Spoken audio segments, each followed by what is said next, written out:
कैसे हैं आप सब? आई होप आप लोग बिल्कुल बढ़िया हो रहे होंगे। आप सबके फेसेस पर बहुत वाइड स्माइल होगी। तो चलिए आगे बढ़ते हैं अपने नेक्स्ट टॉपिक के साथ। हमने पिछले वीडियो में कवर किया था domestic territory and normal residents of the country कौन होते हैं, राइट? तो चलिए आगे बढ़ते हैं। अच्छा, एक चीज मुझे और बतानी थी डोमेस्टिक टेरिटरी और नॉर्मल रेसिडेंट्स के लिए। डोमेस्टिक टेरिटरी से ना वर्ड निकला है, वर्ड नहीं निकला है एक्चुअली। डोमेस्टिक टेरिटरी से हम कैलकुलेट कर सकते हैं डोमेस्टिक इनकम,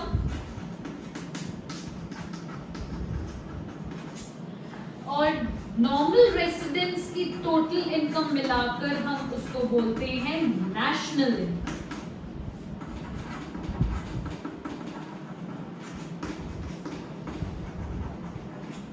देखिए कैसे, डोमेस्टिक टेरिटरी में मुझे फर्क नहीं पड़ता मेरे यहाँ का रेसिडेंट है, बाहर का रेसिडेंट है, मेरे पॉलिटिकल फ्रंटियर में रह रहा है ना, तो उसकी सबकी इनकम मिलाकर क्या बन जाएगी? Domestic income. नॉर्मल रेसिडेंट में आई एम वेरी पर्टिकुलर कि भाई मेरे ही यहाँ का रेसिडेंट होना चाहिए, तो उनकी सबकी इनकम मिलाकर क्या बनेगी? National income. हम यूनिट कौन सी पढ़ रहे हैं? National income. मतलब हमको ज्यादा फोकस किस पर देना है? नॉर्मल रेसिडेंट्स पर, राइट? क्लियर है? तो चलिए आगे बढ़ते हैं नेक्स्ट कॉन्सेप्ट के साथ, that is citizenship versus रेसिडेंशिप।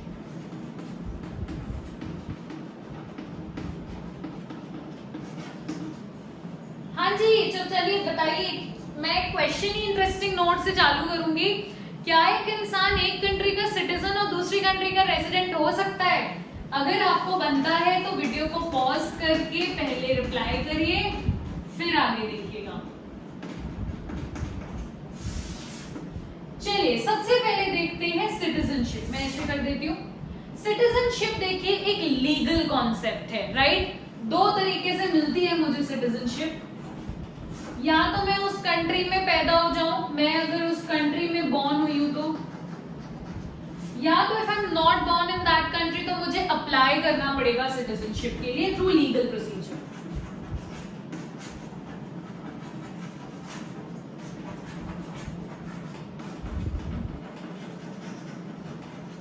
Clear है? ये सिटीजनशिप हो गई, लीगल कॉन्सेप्ट है, लॉ से रूल्ड आउट होता है। रेसिडेंशिप, रेसिडेंशिप कोई नया टॉपिक नहीं है, कोई कंफ्यूज मत होइएगा, बड़ी 2 मिनट में कंप्लीट होगा ये टॉपिक हमारा। नॉर्मल रेसिडेंस पढ़कर आए हैं, that is residentship, that's an economic concept. Why economic concept? क्योंकि मैं देखूंगी ना उसका सेंटर ऑफ इकोनॉमिक इंटरेस्ट कहां लाई कर रहा है, so that's a economic concept. Clear है? तो अगर सपोज मैं एग्जांपल देती हूं, हमने रेसिडेंशिप में क्या पढ़ा था कि या तो उसका, देखो 3 चीजें पढ़ी थी हमने टोटल में, मैं याद दिला दूं। पहले तो वो डोमेस्टिक टेरिटरी में लाई करना चाहिए, दूसरा हमने पढ़ा था कि उसका सेंटर ऑफ इकोनॉमिक इंटरेस्ट यहाँ फॉल करना चाहिए, और तीसरा हमने पढ़ा था कॉन्सेप्ट ऑफ 1 ईयर। अगर वो 1 साल से ज्यादा के लिए मेरी कंट्री में है तो मेरी कंट्री का रेसिडेंट बन जाएगा, नॉर्मल रेसिडेंट बन जाएगा, मतलब उसको रेसिडेंटशिप मिल जाएगी। Now answering to the most famous question, exams में भी बहुत बार आता है ये question, can a person be a citizen of one country and a resident of another country? हाँ जी बिल्कुल। फॉर एग्जाम्पल चाइना का कोई इंसान है, कोई बंदा है जो कि यहाँ पर 1 साल से ज्यादा के लिए रह रहा है, राइट? तो वो बन गया ना मेरा नॉर्मल रेसिडेंट, तो उसको क्या मिल गई? रेसिडेंटशिप मिल गई। क्या वो सिटीजन है? नहीं है जी, क्योंकि वो चाइना का है, तो चाइना में बॉर्न हुआ है, उसने अप्लाई तो नहीं किया है यहाँ पे, राइट? तो वो सिटीजन कहाँ का है? चाइना का है। Yes, you can be a citizen of one country and a resident of another country. Clear है? बहुत ही प्रोमिनेंट क्वेश्चन है, यूटीज वगैरह में बहुत बार आता है। क्लियर है? आगे बढ़े नेक्स्ट टॉपिक के साथ, that is the factor income and the transfer income. मैंने इसको डिफरेंस के फॉर्म में कर दिया है ताकि आपके दोनों तरह से क्वेश्चंस रेडी हो जाए। अगर डिफरेंस में क्वेश्चन आए तो आप ये भी लिख सकते हैं। फैक्टर इनकम होती क्या है? हमने सर्कुलर फ्लो ऑफ इनकम में पढ़ा था फैक्टर्स ऑफ प्रोडक्शन। भाई फैक्टर्स ऑफ प्रोडक्शन से जो इनकम मिले वो मेरी क्या हो जाएगी? Factor income. तो मीनिंग क्या है? Income earned from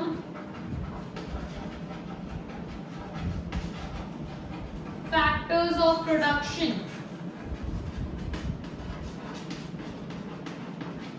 factors of production क्या होता है ये तो आपको अब बन जाना चाहिए, राइट? अगर नहीं बन रहा है इसका मतलब है कि पिछले कॉन्सेप्ट्स वीक हैं, तो उसको पहले रिवाइज करिए। फैक्टर्स ऑफ प्रोडक्शन क्या था?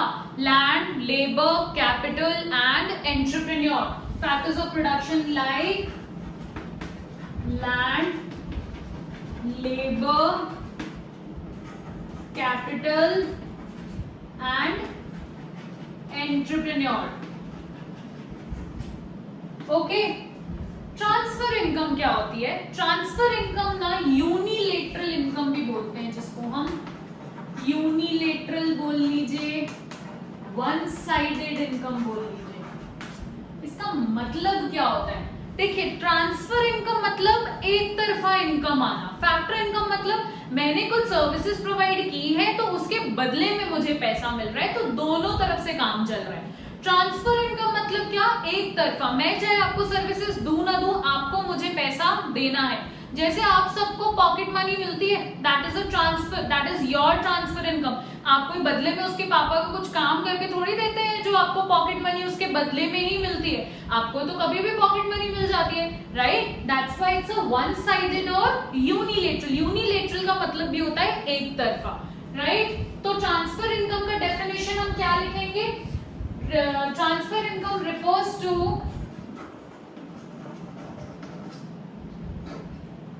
income, ऐसे लिखेंगे, income that is earned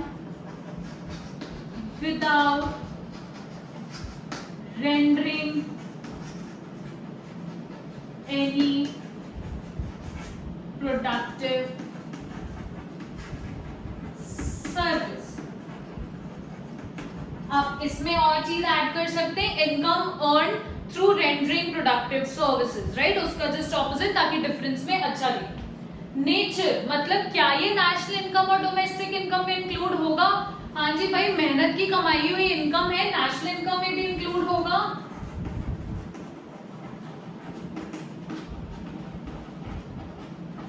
मैं टिक लगा रही हूं, और डोमेस्टिक इनकम में भी इंक्लूड होगा।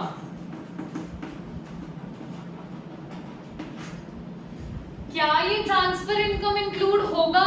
नहीं होगा, क्योंकि नेशनल इनकम में वही चीज इंक्लूड होती है जिसके बदले में हम सर्विसेज देते हैं, राइट? तो ना ही ये नेशनल इनकम में इंक्लूड होगा,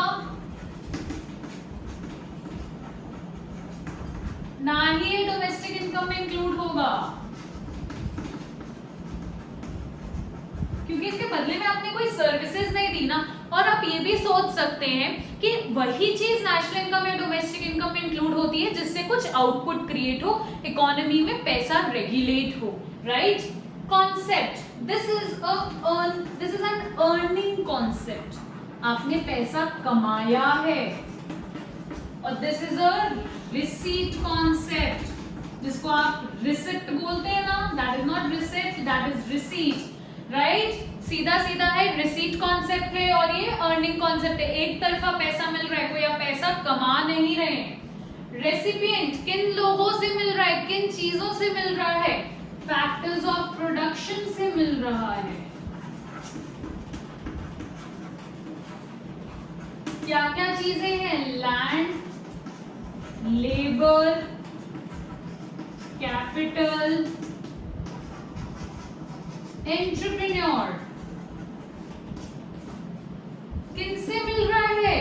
हाउस होल्ड से मिल रहा है, या तो गवर्नमेंट से मिल रहा है। गवर्नमेंट से कैसे मिल रहा है?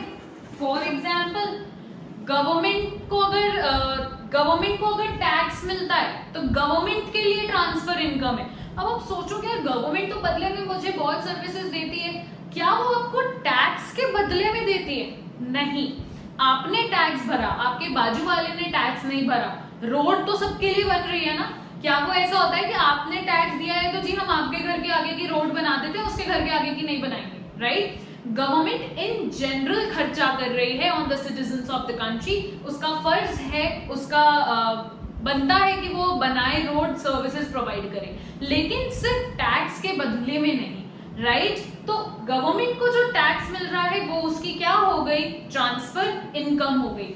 वही बदले में अगर मैं ट्रांसफर पेमेंट बोलूं, सब्सिडीज, गवर्नमेंट जो सब्सिडीज पे करती है that is a transfer payment, right? Clear है?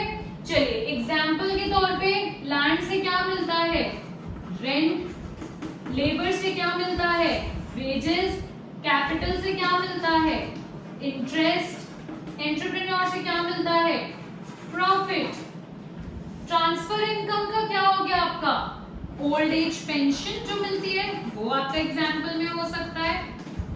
ओल्ड एज पेंशन क्या, जो हम इतने सालों तक सर्व करते हैं उसके बाद जो पेंशन मिलती है, आजकल तो बंद हो गई, लेकिन जो पहले पेंशन मिलती थी अब वो कोई सर्विसेज थोड़ी दे रहे हैं उसके बदले में, लेकिन उनको पैसा मिल रहा है ना।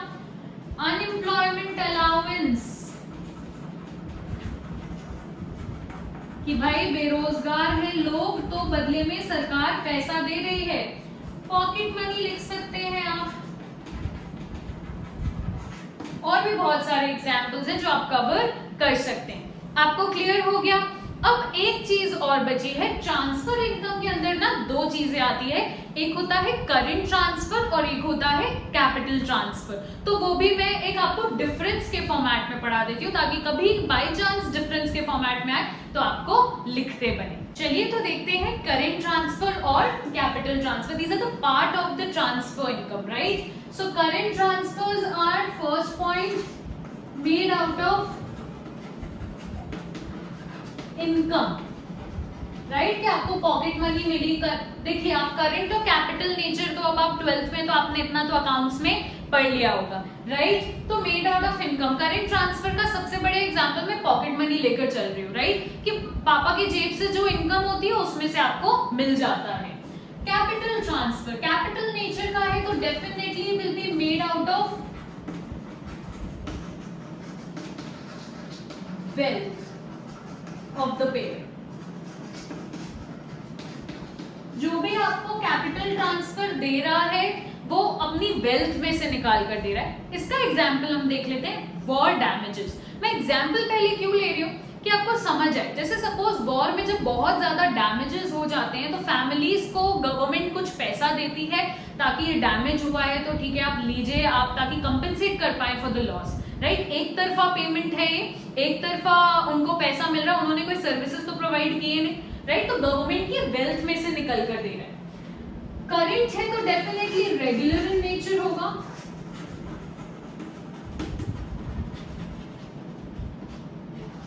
और ये है तो इरेगुलर, क्योंकि डेली डेली थोड़ी होते हैं ये सारे काम।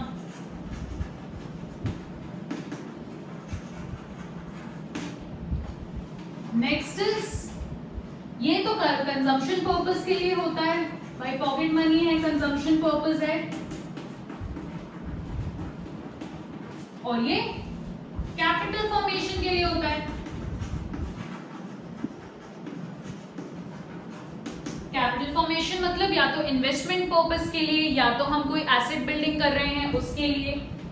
Fourth is example, old age pension ले लीजिए, जितने भी हमने पीछे एग्जाम्पल्स लिए थे वो करंट ट्रांसफर के ही थे। पॉकेट अलाउंस ले लीजिए, पॉकेट मनी ले लीजिए। इसमें क्या एग्जाम्पल ले सकते हैं जो हम वॉर डैमेजेस लेकर आए वो।